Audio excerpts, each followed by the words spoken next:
आदिम धर्म और आदिवासी संस्कृति की कहानी। नमस्ते दोस्तों, आज हम भारत की प्राचीन सांस्कृतिक और आध्यात्मिक जड़ों की एक अनोखी यात्रा पर निकल रहे हैं। यह है आदिम धर्म और आदिवासी संस्कृति की कहानी। क्या आप जानते हैं कि भारत के जंगलों और पहाड़ों में रहने वाले आदिवासी आज भी प्रकृति के साथ गहरा रिश्ता रखते हैं? इस वीडियो में हम आदिवासी समाज, उनके धर्म की विशेषताओं जैसे जीववाद, आत्मावाद, टोटेमवाद, फिटिशवाद और ऊर्जावाद को गहराई से समझेंगे। साथ ही हम आर्यों के आगमन और उनके द्वारा आदिवासियों पर किए गए अत्याचारों की भी बात करेंगे। ये 1 घंटे का रोमांचक और ज्ञानवर्धक सफर होगा। तो लाइक बटन दबाएं, शेयर करें और चैनल को सब्सक्राइब करें। सबसे पहले समझते हैं कि आदिम और आदिवासी का मतलब। ये लोग एक खास भाषा बोलते हैं, एक ही पूर्वज परंपरा को मानते हैं और किसी विशिष्ट भौगोलिक क्षेत्र में रहते हैं।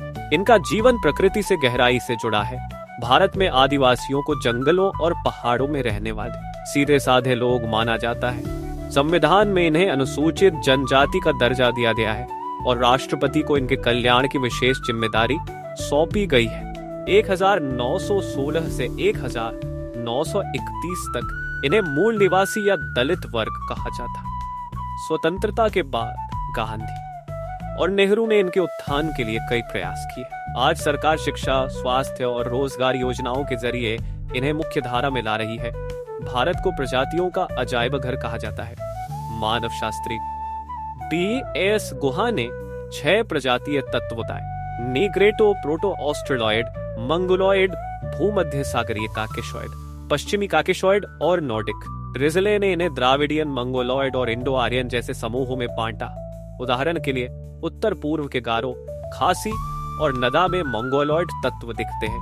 छोटा नागपुर के संथाल, मुंडा और मध्य प्रदेश के गोंड में द्राविडियन तत्व प्रमुख है।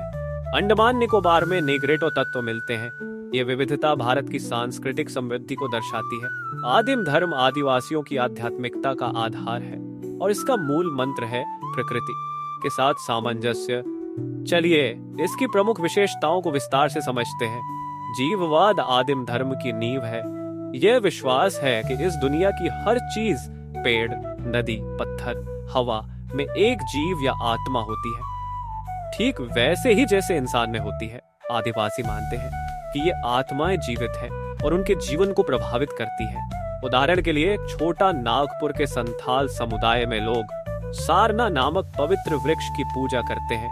वे मानते हैं कि इस वृक्ष में उनके पूर्वजों की आत्मा निवास करती है। कुछ विद्वानों का कहना है कि जीववाद से पहले जीव सत्तात्मकवाद था, जिसमें हर वस्तु में चेतना मानी जाती थी। जीववाद ने आत्मा की अवधारणा को जन्म दिया, जो बाद में कई धर्मों का आधार बना। उदाहरण के लिए हिंदू धर्म में गंगा या तुलसी की पूजा जीववाद से प्रेरित है। यह विश्वास आदिवासियों को प्रकृति के प्रति सम्मान सिखाता है। आत्मावाद जीववाद का विकसित रूप है। इसमें विश्वास है कि आत्माएं न केवल वस्तुओं में होती हैं, बल्कि स्वतंत्र भी हो सकती हैं। मृत्यु के बाद आत्माएं शरीर छोड़कर प्रेत बन सकती है और जीवित लोगों को सुख दुख दे सकती है। उदाहरण के लिए उरांव समुदाय में लोग अपने मृत पूर्वजों को चढ़ावा चढ़ाते हैं ताकि उनकी आत्माएं शांत रहें। वे मानते हैं कि यह आत्माएं जंगल, नदी या पहाड़ों में रहती हैं और उनके जीवन पर नजर रखती हैं। टोटेमवाद एक ऐसी प्रथा है जिसमें एक गोत्र या समुदाय किसी प्राकृतिक वस्तु जैसे पशु, पक्षी या पौधे को अपना प्रतीक मानता है। इसे टोटेम कहते हैं, जो गोत्र की पहचान और एकता का प्रतीक होता है। उदाहरण के लिए संथाल समुदाय में 100 से ज्यादा टोटेमवादी गोत्र है, जैसे हंसदा, हंस या मुर्मू मोर। मुंडा में 64 टोटेम है और गोंड में भी कई टोटेम प्रचलित है। टोटेम का सम्मान अनिवार्य है और गोत्र के भीतर विवाह निषिद्ध होता है। फेटिशवाद में लोग किसी खास वस्तु को शक्तिशाली मानते हैं। ये वस्तुएं कोई अनोखा पत्थर, पशु का पंजा, दांत या मृत व्यक्ति की हड्डी हो सकती है। इन्हें फेटिश कहा जाता है, जो पुर्तगाली शब्द फेटिको, तावीज से आया है। उदाहरण के लिए कुछ आदिवासी समुदाय एक विचित्र आकार के पत्थर को शक्तिशाली मानते हैं और उसे अपने साथ रखते हैं, यह विश्वास करते हुए कि यह उन्हें बुरी शक्तियों से बचाता है। फेटिश और मूर्तियों में अंतर है। मूर्ति केवल प्रतीक होती है, लेकिन फेटिश में जादुई शक्ति मानी जाती है। ऊर्जावाद या मना एक रहस्यमयी शक्ति है जो शारीरिक बल से अलग होती है। यह शब्द प्रशांत महासागर की भाषाओं से आया है और इसका मतलब है एक ऐसी ऊर्जा जो शुभ या अशुभ कार्यों में सक्रिय होती है। वो समुदाय में इस शक्ति को बोंगा कहते हैं। वे मानते हैं कि यह शक्ति किसी व्यक्ति, पशु या वस्तु में हो सकती है और इसे नियंत्रित करना लाभकारी होता है। उदाहरण के लिए वो समुदाय में कुछ लोग मानते हैं कि एक विशेष व्यक्ति में बोंगा की शक्ति होती है जिसके कारण उसे छूने से बचना चाहिए। इसके अलावा ताबू यानी निषेध में कुछ चीजें जैसे मृत व्यक्ति की वस्तुएं छूना मना होता है। पूर्वज पूजा में नदा, गारो और संथाल अपने मृतकों को चढ़ावा चढ़ाते हैं। उच्च ईश्वर में विश्वास जैसे उरांव का धर्मेश या संथाल का सिंह बोंगा भी महत्वपूर्ण है। लगभग 2000 ईसा पूर्व जब आर्य भारत आए, सिंधु घाटी सभ्यता का पतन हो चुका था। आर्य हिंदू कुश पर्वतों को खैबर घाटी से पार कर सिंधु घाटी में आए। उन्होंने आदिवासियों पर कई अत्याचार किए जिन्होंने उनकी जिंदगी को हमेशा के लिए बदल दिया। आर्य, जो लंबे कद और गोरे रंग के थे, खुद को आदिवासियों से श्रेष्ठ मानते थे। उन्होंने आदिवासियों को दास, दस्यु, निषाद या दानव जैसे अपमानजनक नाम दिए। वे आदिवासियों को उनके गांवों और नगरों से खदेड़कर जंगलों और पहाड़ों में शरण लेने को मजबूर करते थे। कुछ आदिवासी समुदाय जैसे नाग या असुर सभ्य थे और पुर या नगरों में रहते थे, लेकिन आर्यों के विनाशकारी आक्रमणों ने इन्हें छोटा नागपुर, दक्षिण भारत के पठारों और अन्य वन्य क्षेत्रों में शरण लेने के लिए बाध्य किया।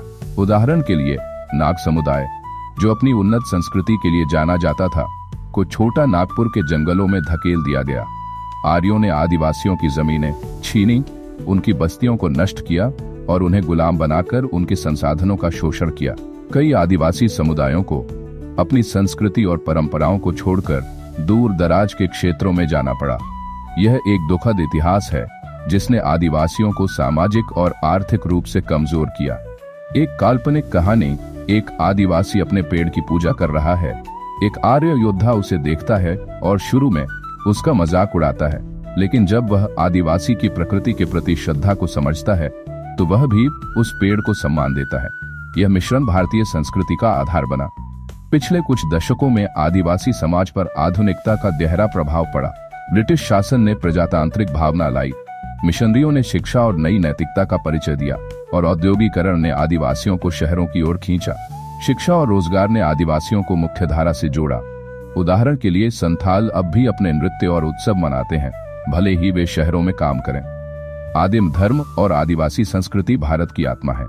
आर्यों के अत्याचारों के बावजूद आदिवासियों ने अपनी परंपराओं को जीवित रखा। हमें उनकी विरासत को संरक्षित करना चाहिए और उन्हें मुख्यधारा में शामिल करना चाहिए।